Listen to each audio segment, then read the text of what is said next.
बिस्मिल्लाहिर्रहमानिर्रहीम। अस्सलामुअलैकुम dear student, मैं आपकी English grammar teacher miss Faraz Shaheen. How are you? I hope you all are fine, safe and healthy at home. Today we will discuss about the final term examination paper 2021. In this video I will explain you verb.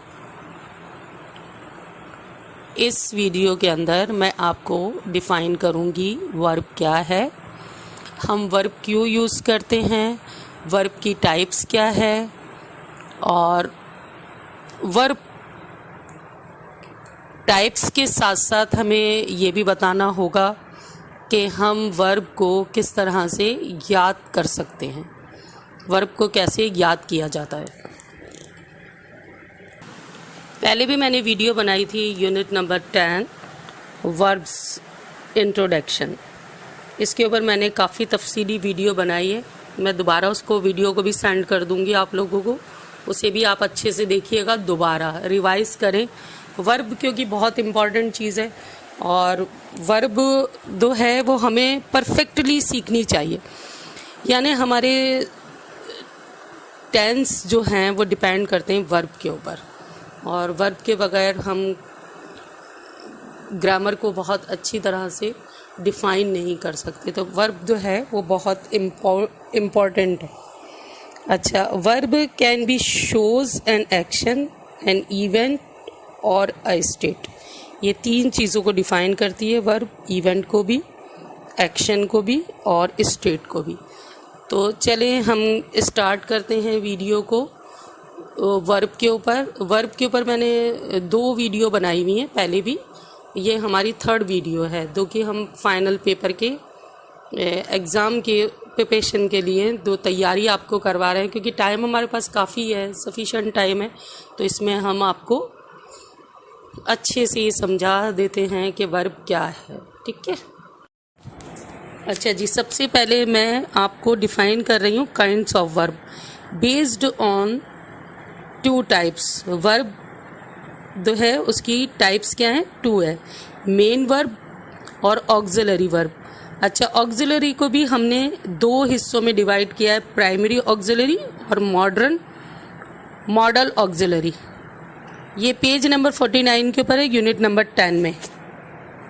अच्छा, अब आप इस page को देखें तो आपके सामने है, इसमें लिखा हुआ है kinds of verb. Kinds of verb के अंदर हमने वर्ब को कितने हिस्सों में डिवाइड किया? मेन वर्ब में और ऑक्सिलरी वर्ब में। A verb phrase is a group of verb that have main verb plus helping verb या auxiliary verb.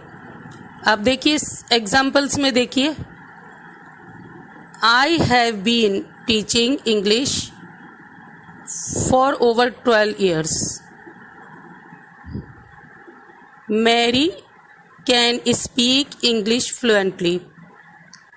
This bridge will be built next month. इन तीनों में आप देखिए कि मेन वर्ब भी और साथ में हेल्पिंग वर्ब भी यूज़ हुई है। तो अब आपको ये समझ में आ जाना चाहिए कि इज़, एम, आर की जहाँ हम बात कर रहे हैं, यानी बी वर्ब की, हैव की, हैज़ की, तो ये सारी क्या हैं? प्राइमरी ऑक्सिलरी हैं। और मॉडल ऑक्सिलरी जो है आपको वो आगे डिफाइन करेंगे हम, मॉडल ऑक्सिलरी जो है वो आपको आगे डिफाइन करेंगे। अच्छा, ऑक्सिलरी वर्ब के कैटेगरी के अंदर इंक्लूड करते हैं हम सारी उस हेल्पिंग वर्ब को जो कि मेन वर्ब के साथ हेल्पिंग वर्ब का काम करती है, यानी सेकंड प्राइमरी ऑक्सिलरी भी हम इसे कह सकते हैं। जैसे कि she is not listening to me, यहाँ पर इज़ क्या है? हेल्पिंग वर्ब है, और लिसन क्या है या लिसनिंग क्या ले, इसके साथ हमारी मेन वर्ब क्या है? लिसनिंग है। Where are you main verb है, वेयर आर यू, यहाँ पर कोई भी हमने हेल्पिंग वर्ब यूज़ नहीं की है। He has told me your big secret as a helping verb और मेन वर्ब। मेन वर्ब क्या है? यहाँ पर टोल्ड है, और हैज़ क्या है? हेल्पिंग वर्ब है। तो यहाँ पर आपको काइंड्स ऑफ वर्ब समझ में आ गई होगी। काइंड्स ऑफ वर्ब कितने तरह की है? मेन वर्ब और ऑक्सिलरी वर्ब।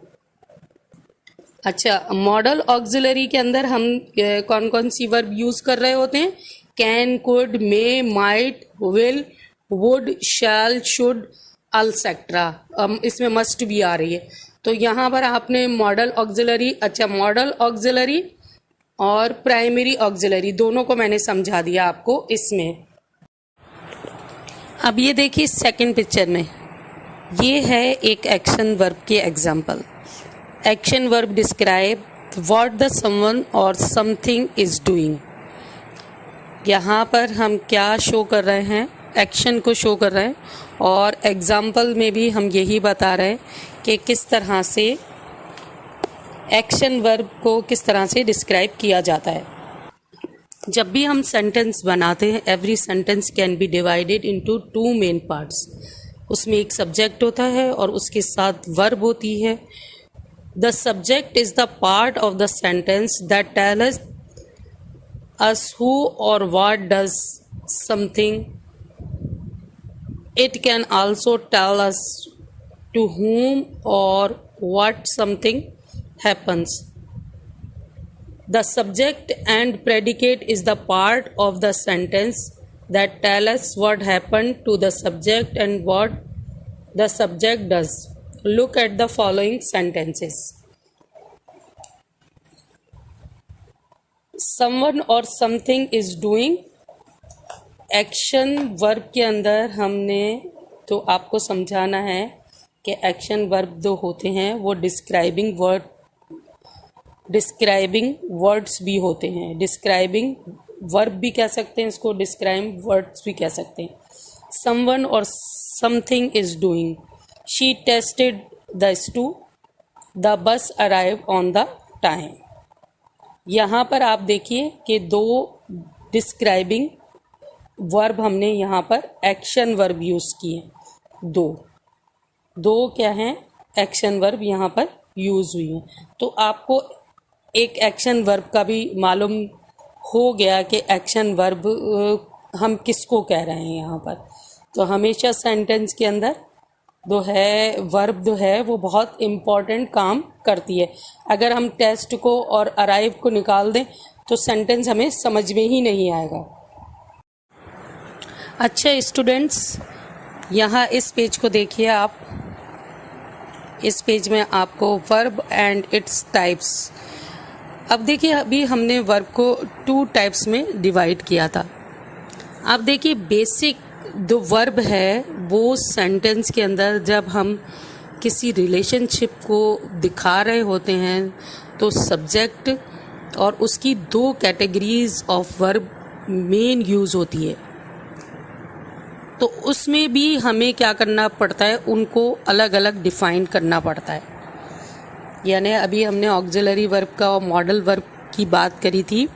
अब वर्ब को फिनिट वर्ब और नॉन फिनिट वर्ब, अब ये किसको कहते हैं? फिनिट वर्ब और non finite verb. They agree with the subject of the sentence and the terms of the person and number and also shows the tense. इन तीनों चीज़ों का ख्याल रखना पड़ता है हमें फिनिट के अंदर। नॉन फिनिट और इनफिनिट के अंदर they are not by the rules of the subject verb agreement. अच्छा, फिनिट वर्ब क्या है?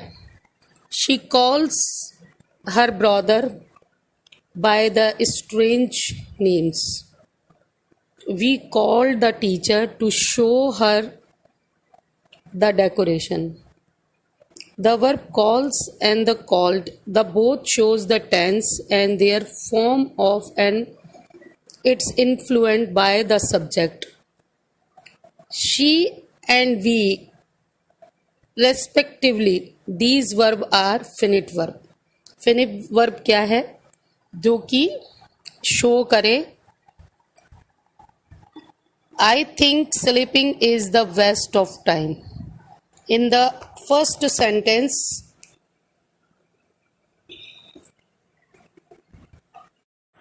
स्टूडेंट्स अब आपको ये एग्जाम्पल देख के finite and non finite verb का डिफरेंस पता चल गया होगा। अब तीसरी है जेरेंट वर्ब। अच्छा, मेन डिफरेंस जो है इन दोनों वर्ब्स के अंदर वो नॉन फिनिट वर्ब और फिनिट वर्ब के अंदर इसमें ये इंडिपेंडेंट होती है। अब अगर आप देखें सेंटेंस को तो एग्जाम्पल देखें, एग्जाम्पल के अंदर देखें, the man run to the store to get a gallon of milk. यहाँ पर देखिए run is the finite verb है because it's agrees with the subject man and the because it mark the tense present tense. Get is the non finite verb because it doesn't agree with the subject. जो subject के साथ agree नहीं कर रही होती वो non फिनिटिव verb होती है। इसी तरह से फिनिट वर्ब और नॉन फिनिट वर्ब को आप आगे जैसे जैसे टाइम स्पेंड होता जाएगा तो आप इसको समझते जाएंगे। अब एक और मैंने चीज़ आपको सिखाई थी, वो थी रेगुलर वर्ब और इर्रेगुलर वर्ब। रेगुलर वर्ब क्या होती है, जिसमें हमारी तीनों फॉर्म जो हैं वो अलग अलग नहीं होती, उसमें हम ईडी का यूज़ कर रहे होते हैं। हमने जो वीडियो पिछली बनाई थी वर्ब की, उसमें मैंने इसे काफ़ी अच्छे तरीके से डिफाइन करा था। मैं दोबारा उस वीडियो को आपको सेंड करूँगी तो आपको अच्छे से समझ में आ जाएगा। यानी नॉन फिनिट और फिनिट का यहाँ पर थोड़ा सा इंट्रोडक्शन देना था, क्योंकि ये इसको हम डीप में नहीं लेकर जा रहे। हमें जो मेन समझाना है आपको वो समझाना है रेगुलर और इर्रेगुलर वर्ब को। इर्रेगुलर वर्ब में जो हमने स्टार्ट किया हुआ है अभी, पिछली क्लासेस के अंदर भी मैंने आपको समझाया है कि इर्रेगुलर वर्ब क्या होती है और रेगुलर वर्ब क्या होती है। तो आप चार्ट को देखें, ये एक मैंने चार्ट दिया है आपको। इस चार्ट में अगर आप कोशिश करें तो इर्रेगुलर वर्ब और रेगुलर वर्ब दोनों को मैं सेपरेट समझा रही हूँ, आपको सेपरेट समझा रही हूँ, रेगुलर वर्ब को और इर्रेगुलर वर्ब को। रेगुलर वर्ब क्या होती हैं ये आपको मालूम है, जिसमें हम ईडी का यूज़ कर रहे थे। और इर्रेगुलर वर्ब वो वर्ब होती हैं जिसमें तीनों यानी first form of verb, second form of verb और थर्ड फॉर्म ऑफ वर्ब तीनों चेंज होती हैं, उसे हम इर्रेगुलर वर्ब कहते हैं। अब इन इर्रेगुलर वर्ब जो हैं वो काफ़ी सारी हैं और इसे याद करना भी थोड़ा सा मुश्किल होता है क्योंकि बच्चे कंफ्यूज हो जाते हैं।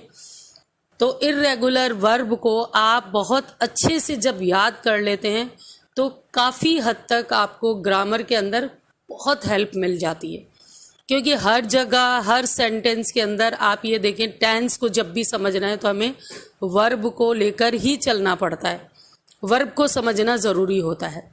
तो वर्ब तो आपके थोड़ी बहुत समझ में आ गई, मैं ये नहीं कह रही हूँ कि आपके बहुत अच्छी तरीके से समझ में आ गई, थोड़ी बहुत समझ में आई। ये टाइम जैसे जैसे स्पेंड होता जाएगा, आपके बड़ी क्लासेस में आते जाएंगे तो आपको वर्ब काफ़ी अच्छे से समझ में आ जाएगी। अब ये जो आपको जो चार्ट दिया गया है, इस चार्ट को आप तवज्जो से देखें और इस चार्ट को समझने की कोशिश करें और कॉपी के अंदर आप इर्रेगुलर वर्ब की हेडिंग डालकर और यानी 10 वर्ब रोज़ाना, जैसे आज ये वीडियो गई है तो अगले एक वीक तक आप क्या करें, 10-10 वर्ब को है ना, first form, second form, third form के कॉलम बना के 10-10 वर्ब को आप, बल्कि चले 10 भी नहीं, 5-5 वर्ब को आप याद कर लें बस। उससे ये होगा आपको इर्रेगुलर वर्ब जब आपको याद हो जाएगी तो आपको काफ़ी हेल्प मिलेगी। हेल्प ये होगा कि आपको ग्रामर काफ़ी अच्छे तरीके से समझ में आ जाएगी। जब आप वर्ब को पहचान लेते हैं तो वर्ब ही मेन होता है सबसे। सब्जेक्ट भी बच्चों को समझ में आ जाता है, प्रेडिकेट भी समझ में आ जाता है बच्चों को, ऑब्जेक्टिव कह लें, प्रेडिकेट कह लें। लेकिन वर्ब में ये होता है कि वर्ब में हमेशा बच्चा जो है वो फंस जाता है। तो वर्ब को मैं किस पे जोर दे रही हूँ कि आप जो है वर्ब को, इर्रेगुलर वर्ब को याद कर लें। तो 5 वर्ब आप लेंगे, उसके कॉलम बनाएंगे और कॉलम बनाने के बाद आपने उसे क्या करना है, first form of verb, second form of verb, third form of verb की ऊपर हेडिंग डालकर आप फिर उसको 5-5 डेट वाइज आप उसको लेते जाएं। होमवर्क रोज़ाना होमवर्क में ये काम करें। अच्छे स्टूडेंट्स, इस चार्ट को देखिए, यहाँ पर बेस फॉर्म पास्ट सिंपल और पार्ट पार्टिसिपल। इस तरह से यहाँ पर तकरीबन 90 वर्ब्स दी हुई हैं। अब आप इसको अपनी कॉपी के ऊपर जब आप लिखेंगे, हर रोज़ आपने 5 वर्ब लिखनी है। जैसे आज मैं आपको दिखा दे रही हूँ, awake, awoke, awoken, be, was, were, been, beat, beat, beaten, become, became, become, begin, began, begun, फिर है bend, bent, bent, bet, bet, bet, hid, hid, hid, bite, bit, bitten, blow, blew, blown, break, broke, broken, bring, brought, bring, brought, brought, brought. इस तरह से आप देखें कि पूरा एक चार्ट दिया हुआ है। ये चार्ट जो है वो 2 हिस्सों में डिवाइडेड है, यानी अच्छी खासी वर्ब है इसके अंदर। अगर मैं ये पढ़ती रहूँ तो मेरे ख्याल से एक वीडियो पूरी इसी की बन जाएगी। तो इर्रेगुलर वर्ब की आपने क्या करनी है, ऊपर हेडिंग बनानी है। यहाँ 90 वर्ब है, कॉमन इर्रेगुलर वर्ब 90 है यहाँ पर, और उससे भी ज़्यादा हो सकती हैं। A to Z को यहाँ पर लिया गया है, यानी A से लेकर Z तक के वर्ड लिए गए हैं। और इसको आपने क्या करना है, मैंने आपको समझा दिया है। आपने कॉपी लेनी है अपनी, इंग्लिश B की कॉपी ले लें, उसमें इर्रेगुलर वर्ब की हेडिंग डालें। और मैंने आपको पहले एक चार्ट कंप्लीट करवाया है जो अभी पेपर में भी आया है आपका। और उसके बाद आपने 3 कॉलम बनाने, उसमें first form of verb, second form of verb करके कर लें, या जैसे इस चार्ट में दिया गया है ऐसे कर लें।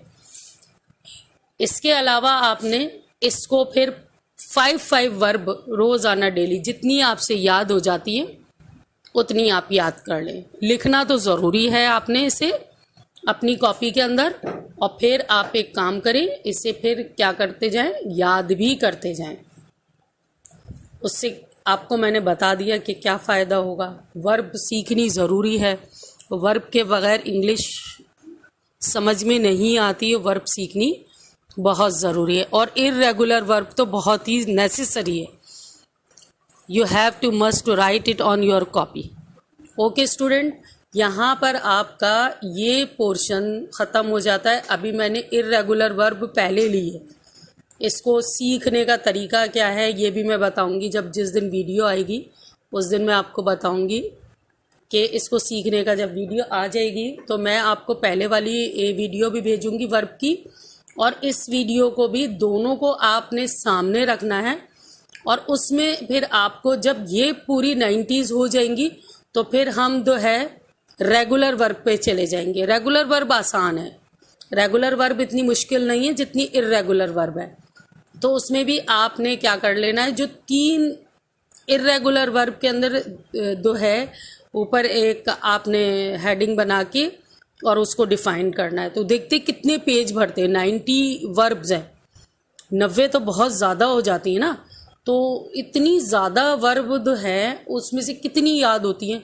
याद करने को मैं ये नहीं कह रही कि बिल्कुल अजबर आप कर लें, जितनी आपको याद हो सकती है वो ईमानदारी से मुझे बता दीजिएगा, तो फिर मैं उसको आपको उसका टेस्ट ले लूँगी क्लास के अंदर। जब हम आएंगे तो आपसे उससे सुनने के बजाय मैं कॉपी के अंदर आपको दे दूँगी, या फिर कोई ऐसा इस तरह के कोई टेस्ट वगैरह बना लेंगे कि जिसमें ये वर्ब यूज़ हुई हो, इर्रेगुलर वर्ब ज़्यादा से ज़्यादा यूज़ हो, उससे आपको काफ़ी फ़ायदा होगा इंशाल्लाह। तो स्टूडेंट, यहाँ हम फिनिश करते हैं अपना ये वर्ब का, यानी जो ये वर्ब के ऊपर आपकी वीडियो बनी है ये ओनली वर्ब के ऊपर बनी है। वर्ब को पहले मैंने डेफिनेशन भी समझाई है आपको यूनिट वाइज।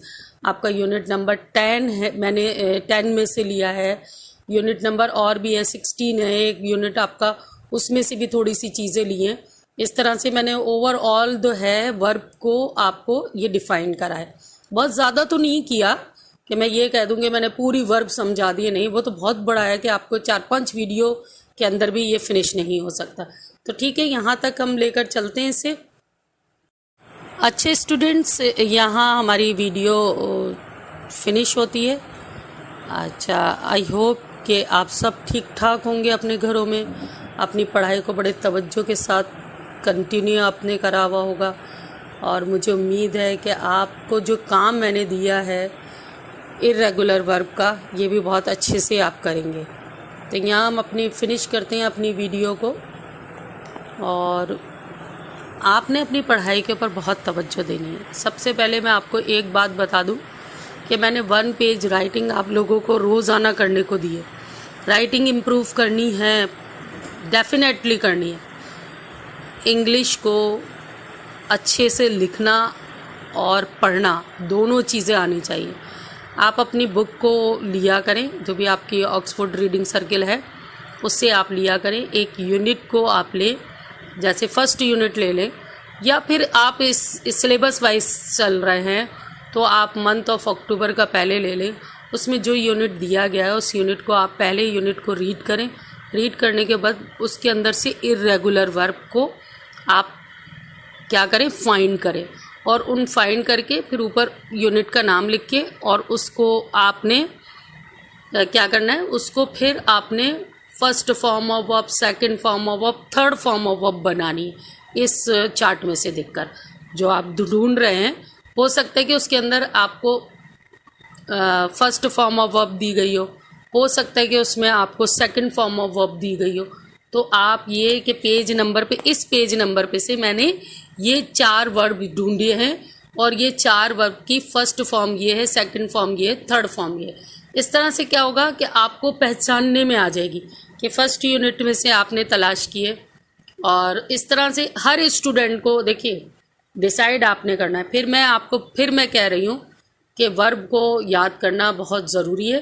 तो हम एक काम करेंगे, जब हमारी ये वीडियो जाएगी उस दिन मैं आपको पुरानी वाली वीडियो भी भेजूंगी, ये वीडियो होगी। सामने रखने के बाद हम यूनिट लेंगे, यूनिट को मैं आपको पेज नंबर दूंगी, उस पेज नंबर के ऊपर से आप मुझे बताएंगे कि हमने कौन कौन सी वर्ब फाइंड करी है। उन फाइंड हुई हुई वर्ब की 3 फॉर्म ऑफ वर्ब आप लिखेंगे।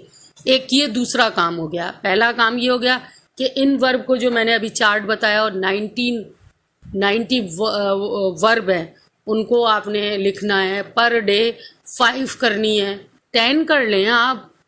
तो इस तरह से आपके 9 दिन तो उसी में ही लग जाएंगे। अगर 10-10 भी करेंगे तो 10-10 कर लें तो ज़्यादा अच्छा है।